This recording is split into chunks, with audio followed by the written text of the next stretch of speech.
മതത്തെ സൃഷ്ടിച്ചു, മതം ദൈവത്തെ സൃഷ്ടിച്ചു. എത്ര ഹാസ്യാസ്പദമാണ്. ഇതങ്ങനെയല്ല നടന്നതെന്ന് ഞാൻ പറഞ്ഞു തരാം. ഇപ്പം ജലം, ഈ പ്രകൃതിയിൽ ആദ്യകാലം തൊട്ടുള്ള ഒരു വസ്തുവാണ് ജലം. സയൻസ് ഈ അടുത്ത കാലത്തായിട്ടാണ് പറയുന്നത് H2O ആണ് ജലം. 2 ഹൈഡ്രജനും ഓക്സിജനും കൂടെ ചേരുമ്പോൾ ജലമാകും. എന്നിട്ട് അവർ പറഞ്ഞു കണ്ടുപിടിച്ചു എന്നാണ്.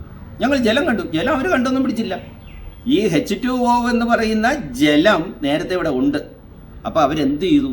തിരിച്ചറിഞ്ഞു, അല്ലേ? അവർ തിരിച്ചറിഞ്ഞു ഇത് ജലം, ഇത് ചേരുമ്പോൾ ജലം എന്ന കാര്യം അവർ തിരിച്ചറിഞ്ഞു.